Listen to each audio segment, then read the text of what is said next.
जी 10th class. अब हमारा next question है क्वेश्चन नंबर 7। अब क्वेश्चन नंबर 7 आपने खुद करना है स्टूडेंट, जिस तरह से हमने क्वेश्चन नंबर 6 किया है सेम एज इट इज आपका क्वेश्चन नंबर 7 है, जस्ट आपकी वैल्यूज चेंज है। अब नेक्स्ट हमारा है क्वेश्चन नंबर 8। उसमें उसने कहा है कि find the cost of 8 kg of mangoes. 8 kg of mangoes की आपने कॉस्ट फाइंड करनी है।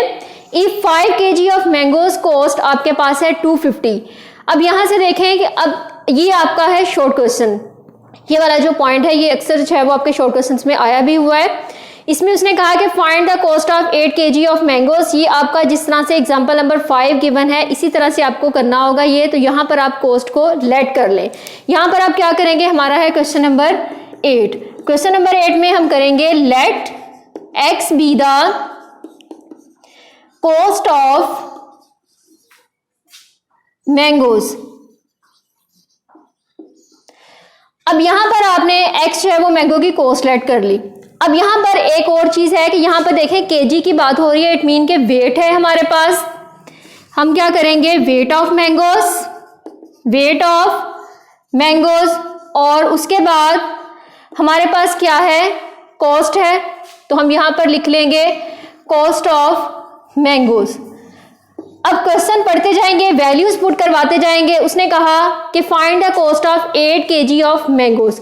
अब हम क्या करेंगे, लिख लेंगे 8 kg ऑफ मैंगो की जो कॉस्ट है वो हमने let x be the cost of 8 kg of mangoes. आप कर लें 8 kg ऑफ मैंगो की जो कॉस्ट है वो आपके पास है x, जो कि आपने लेट की हुई है। नेक्स्ट उसने कहा if 5 kg of mangoes cost आपके पास है 250, यानी अब आपके पास है 5 kg ऑफ मैंगोज, इसकी कॉस्ट आपके पास कितनी है, वो आपके पास है 250। अब आप क्या करेंगे, यहां पर जो फॉर्मूला मैंने आपको स्टार्ट में बताया था, अब देखें ये आपके पास एक प्रोपोर्शन फाइंड हो गया यहां पर। अब आप क्या करेंगे, प्रोडक्ट ऑफ एक्सट्रीम क्या होंगी हमारे पास आउटर वैल्यूज, और मीन क्या होगा हमारे पास इनर वैल्यूज। फिर आप यहां पर लिखेंगे प्रोडक्ट ऑफ एक्सट्रीम इक्वल है प्रोडक्ट ऑफ मीन। अब एक्सट्रीम आपके पास क्या है 8 मल्टीप्लाई 250 इक्वल्स टू, अब मीन आपके पास क्या आ रहा है, मीन आपके पास वैल्यूज में आ रही है, एक आपके पास है 5 और नेक्स्ट आपके पास है x। अब आप यहां पर 250 को मल्टीप्लाई करवाएंगे 8 के साथ, ये आपके पास हो गया 2000 इक्वल्स टू 5x। x की वैल्यू आपने फाइंड करनी है। अब आप क्या करेंगे, 2000 5 इधर आके डिवाइड हो जाएगा और x की वैल्यू यहां से आप फाइंड कर लेंगे, वो आपके पास क्या हो जाएगी 5 4 टाइम 20 एंड 400। और यहां से आपने x की वैल्यू फाइंड कर ली, जो कि आपने x की वैल्यू ही फाइंड करनी थी इस क्वेश्चन में। ये आपके पास है इंपॉर्टेंट शॉर्ट क्वेश्चन। अब नेक्स्ट हमारे पास है क्वेश्चन नंबर 9। अब क्वेश्चन नंबर 9 में हमने क्या करना है, इफ a/b इक्वल है 7/6, देन उसने क्या कहा कि फाइंड करें द वैल्यू ऑफ दिस। अब कुछ वैल्यूज उसने दे दी है, उसने कहा कि आपके पास रेशो फॉर्म में क्वेश्चन है, अब इसकी आपने वैल्यूज फाइंड करनी है। अब क्वेश्चन नंबर 9, अब देखिए जो आपका क्वेश्चन नंबर 9 है, क्वेश्चन नंबर 9 आपका सेम एग्जाम्पल नंबर 4 है। सेम एग्जाम्पल नंबर 4 के मेथड से सबसे पहले आप सारी उस वैल्यूज को a/b फॉर्म में कन्वर्ट कर लें, और a/b फॉर्म में कन्वर्ट करने के बाद जो आपको a/b उसने दिया हुआ है वहां पर आप a/b की वैल्यू पुट करवा दें। एक तो ये मेथड है इसका, सेम आपकी एग्जांपल नंबर 4। यहां पर मैं आपको एक सेकंड मेथड इजी मेथड से भी करवा देती हूँ, जो आपको इन दोनों में से इजी लगे वो आप कर लें, जिस मेथड से आपको इजी लगता है सॉल्व करना। उसने आपसे कहा कि a/b इक्वल है 7/6। अब देखें जो a/b है उसे हम राइट कर सकते हैं a/b इक्वल है 7/6 फॉर्म में। अब नेक्स्ट उसने कहा फाइंड द वैल्यूज ऑफ, अब वैल्यूज किसकी फाइंड करनी है 3a प्लस 5b, और रेशो उसने दी हुई है 7b minus 5a। 3a plus 5b, इसको हम फ्रैक्शन फॉर्म में कन्वर्ट कर लेते हैं, 7b माइनस 5a। अब देखें यहाँ पर जो a/b था वो हमारे पास a/b फॉर्म में, इट मीन्स के a इक्वल है 7 के एंड b इक्वल है 6 के। अब यहाँ पर फिर हमें उसको रेशो फॉर्म में भी कन्वर्ट करने की जरूरत नहीं है, ये तो हमारे पास फिर एज इट इज हो जाएगा। अब आपकी ये मर्जी है कि आप इन वैल्यूज को एग्जांपल के according a over b form में कन्वर्ट कर लें, यानी ओवरऑल इस वैल्यू को b से डिवाइड करवा दें और इस वैल्यू को भी b से डिवाइड करवा दें, तो a ओवर b की फॉर्म में आपकी वैल्यूज कन्वर्ट हो जाएंगी और वहां फिर आप डायरेक्टली ये पूरी की पूरी वैल्यू पुट करवा देंगे। मैं यहाँ पे करवाने लगी हूँ a इक्वल आ गया 7 के और b इक्वल आ गया 6 के, क्योंकि ये दोनों वैल्यूज इक्वेट ही करवा रही हैं। अब a की जगह मैं पुट करवा रही हूँ 7 एंड b की जगह मैं पुट करवा रही हूँ 6।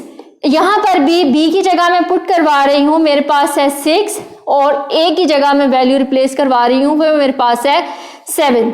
अब यहाँ से 21 प्लस कितना हो जाएगा 30 और यहाँ से 42 माइनस 35, इन दोनों वैल्यूज को आप ऐड करवा लें, ये कितनी हो जाएगी वैल्यू आपके पास 51 और यहाँ से कितना हो जाएगा 42 में से आपने सब्ट्रैक्ट करवाना है 35 को। जब आप 42 में से 35 को सब्ट्रैक्ट करवाएंगे तो आपके पास यहाँ पर वैल्यू आ जाएगी 7। अब यहाँ से डायरेक्ट आपका आंसर फाइंड हो गया 51:7 और इसको आप फ्रैक्शन फॉर्म में भी राइट कर सकते हैं और फर्दर ये भी आपका आंसर हो सकता है। ये शॉर्ट सा मेथड है, बहुत इजी है और समझ भी आपको जो है वो इंशाल्लाह आ गया होगा।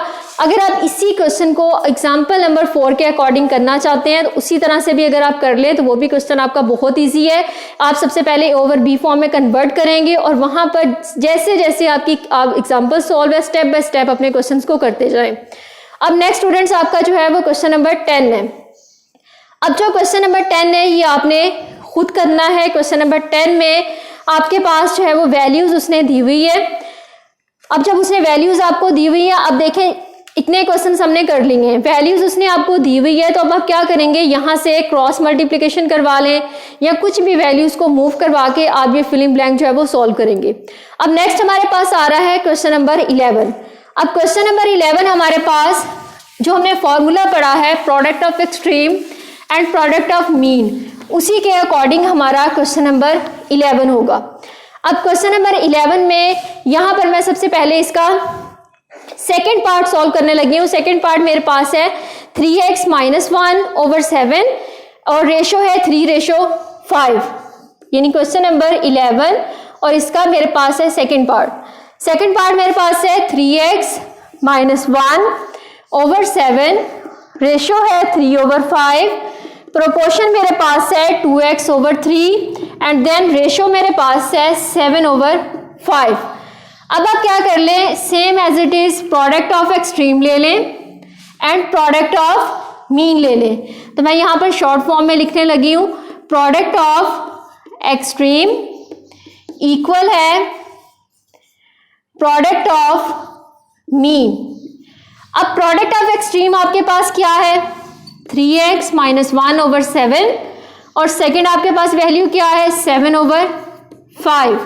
प्रोडक्ट ऑफ मीन क्या है 3/5 मल्टीप्लाई 2x/3। 7 से कैंसिल आउट, 3 से cancel out, remaining value 3x - 1/5 equal 2x/5। क्या करेंगे स्टूडेंट्स, नेक्स्ट हम क्रॉस मल्टीप्लीकेशन करवाएंगे।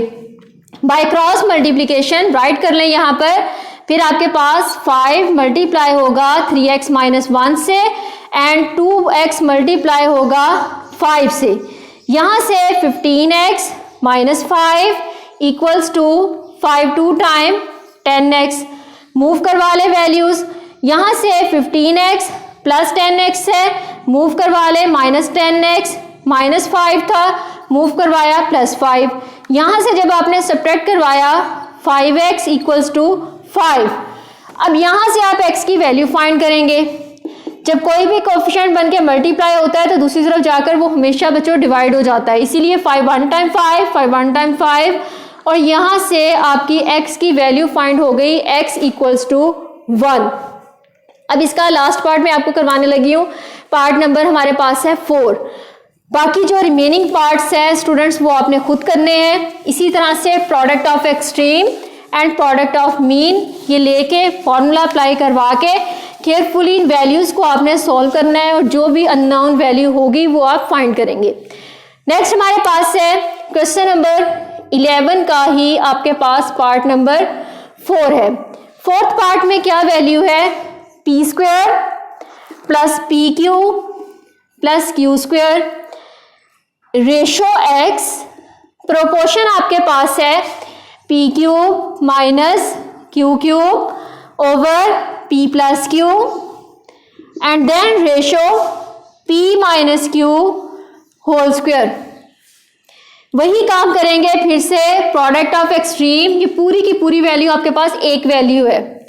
And next product of mean, यहां पर फॉर्मूला आप लिखेंगे प्रोडक्ट ऑफ एक्सट्रीम इक्वल है प्रोडक्ट ऑफ मीन।